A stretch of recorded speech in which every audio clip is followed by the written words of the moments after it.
शुभ सकाळ ओडिया न्यूज आपन को स्वागत।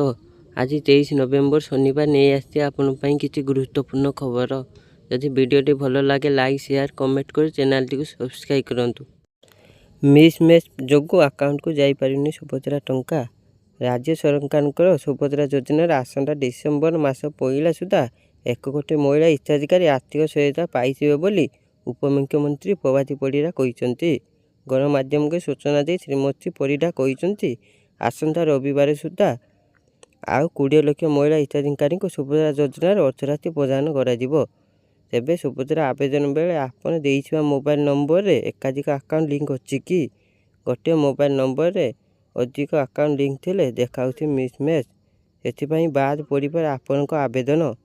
प्राय 5 लाख आवेदनकारींकर रहिछि एभली समस्या। 25 रे बंगोपसागर रे सृष्टि होइपारे बात्या पेंगाल।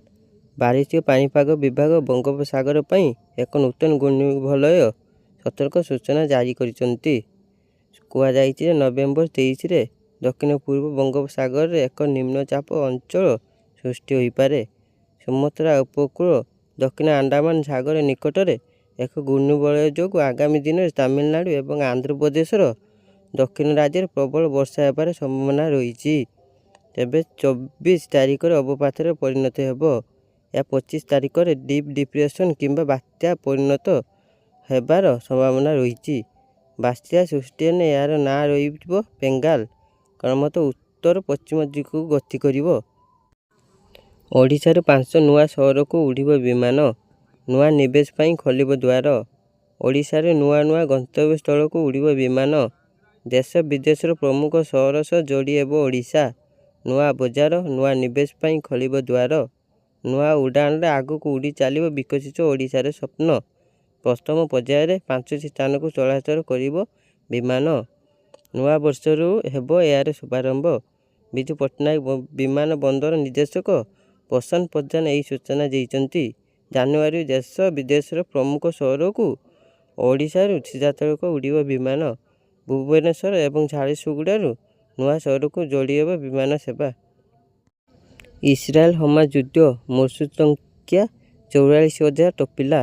इस्राएल एवं हमास मध्य 13 मास है युद्ध लगी रही बेले गाजा स्ट्रिप्र मृत्यु संख्या 44,000 टपिलानी।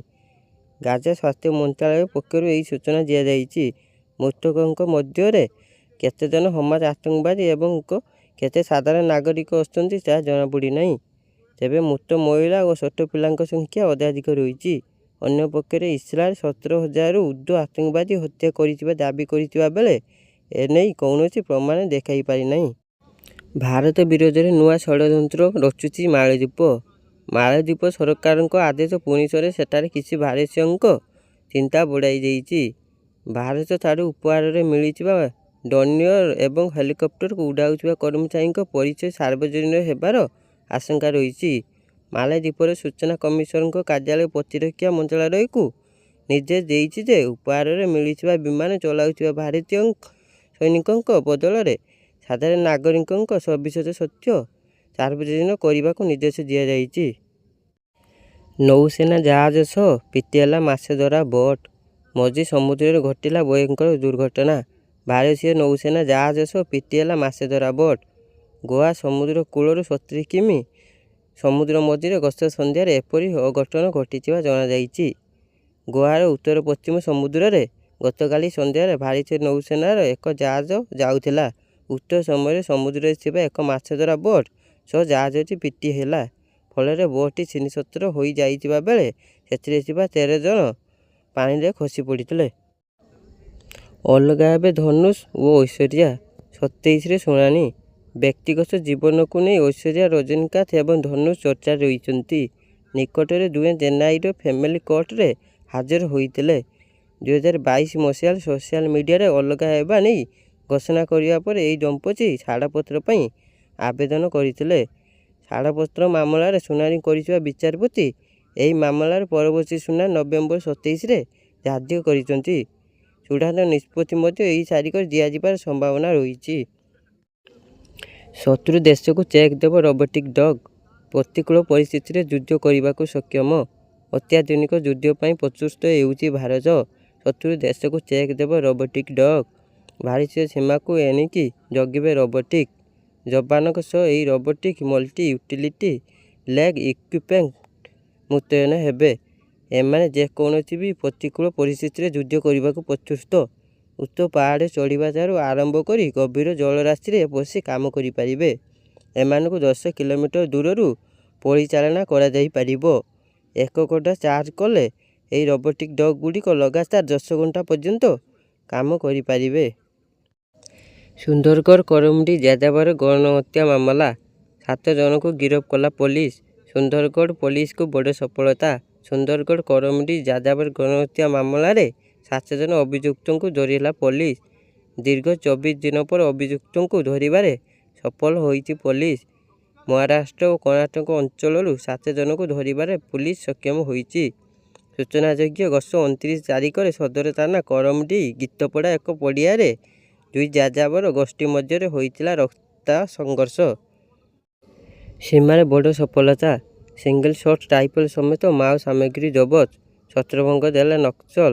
ନବରଙ୍ଗପୁର ସୀମା ଛତିଶଗଡ଼ ଗୋନ୍ଦିଆବନ୍ଧ ଜିଲ୍ଲାର ଅମର ଜଙ୍ଗଲରେ ସୁରକ୍ଷା ବାହିନୀ ବଡ଼ ସଫଳତା ମିଳିଛି।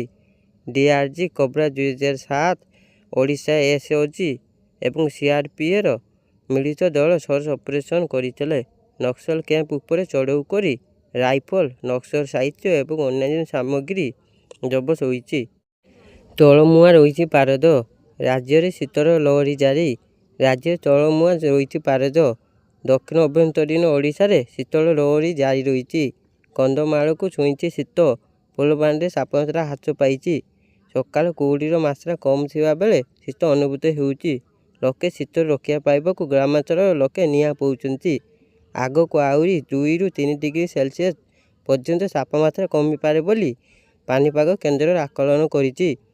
ଡିସେମ୍ବର ପର୍ଯ୍ୟନ୍ତ ରାଜ୍ୟରେ ଶୀତ ବଢ଼ିପାରେ। କୁହୁଡ଼ି ପାଇଁ ସତର୍କ ଜାରି କରାଯାଇଛି। 20,000 ଲୋକଙ୍କ ପାଇଁ ଭବ୍ୟ ଆୟୋଜନ। ଖର୍ଚ୍ଚ ହୋଇଛି ପ୍ରାୟ 38 ଲକ୍ଷ। ପାକିସ୍ତାନ ଗୁଜରାତୱାଲାରୁ ଆସିଛି ଚମକାଇ ଦେଲା ପରି ଖବର, ଯାହା ସୋସିଆଲ ମିଡ଼ିଆରେ ହୋଇଛି ଟ୍ରେଣ୍ଡିଂ ନ୍ୟୁଜ୍। ଜଣେ ଭିକ୍ଷୁକ ପରିବାର ଦେଇଛନ୍ତି ରାଜକୀୟ ଭୋଜି, ଯାହା ଅନେକ କୋଟିପତି ଓ ଅରବପତିଙ୍କ ହୃଦୟକୁ ଛୁଇଁଛି। 20,000 ଲୋକଙ୍କ ପାଇଁ କରାଯାଇଥିଲା ଆୟୋଜନ। ଅତିଥିଙ୍କ ଭୋଜି ସ୍ଥାନକୁ ପହଞ୍ଚାଇବା ପାଇଁ 2,000ରୁ ଅଧିକ ସୁସଜ୍ଜିତ ଗାଡ଼ିର ବ୍ୟବସ୍ଥା ହୋଇଥିଲା। ଏହି ଭୋଜିରେ ଯେତିକି ଖର୍ଚ୍ଚ କରିଥିଲେ ତାହା ଭାରତୀୟ ମୁଦ୍ରାରେ ପ୍ରାୟ 38 ଲକ୍ଷ ପାଖାପାଖି ହେବ। ଜେଜେମାଙ୍କ 40ତମ ଶ୍ରାଦ୍ଧ ବାର୍ଷିକୀରେ ଏମିତି ରାଜକୀୟ ଭୋଜିର ଆୟୋଜନ କରିଥିଲେ। ଭୋଜିରେ ଅତିଥିଙ୍କ ପାଇଁ ଥିଲା ବିରିୟାନୀ, ମଟନ, କରମାଛ, ବିଭିନ୍ନ ପ୍ରକାର ସୁସ୍ୱାଦୁ ମିଠା। ମଟନ ପାଇଁ 250 ଜଣ ଛେଳିକୁ ମରାଯାଇଥିବା କୁହାଯାଇଛି। ବାଘ ନିକଟରେ ଲଗାଇ ଦେଲେ ବସ୍। 2 ଗାଇଡ୍ ସମେତ 4 ସସ୍ପେଣ୍ଡ। ବାଘ ପ୍ରକୋପରେ ପର୍ଯ୍ୟଟକଙ୍କୁ ବୁଲାଇବା ବେଳେ ନିୟମ ଉଲ୍ଲଂଘନ କଲେ କିଛି କର୍ମଚାରୀ ଓ ଡ୍ରାଇଭର। ନିୟମ ବାହାରକୁ ଯାଇ ସେମାନେ ପର୍ଯ୍ୟଟକଙ୍କୁ ବାଘଙ୍କ ନିକଟକୁ ନେଇଗଲେ। ଏପରି ଏକ ଘଟଣାର ଭିଡ଼ିଓ ଭାଇରାଲ ହେବା ପରେ ସମୁଦାୟ 4 ଜଣଙ୍କୁ ସସ୍ପେଣ୍ଡ କରାଯାଇଛି। ସେମାନଙ୍କ ମଧ୍ୟରେ 2 ଜଣ ଗାଇଡ୍ ଓ 2 ଜଣ ବସ୍ ଡ୍ରାଇଭର ଅଛନ୍ତି। ଏପରି ଏକ ଘଟଣା ଉତ୍ତରପ୍ରଦେଶର ପିଲିଭିତ ଟାଇଗର ରିଜର୍ଭ ଫରେଷ୍ଟ ଅଞ୍ଚଳରେ ଘଟିଛି। ଐଶ୍ୱର୍ଯ୍ୟା ଅଭିଷେକଙ୍କ ଛାଡ଼ପତ୍ର ଗୁଜବକୁ ନେଇ ମୁହଁ ଖୋଲିଲେ ବିଗ୍ ବି। କହିଲେ ମିଛ ପ୍ରଚାର।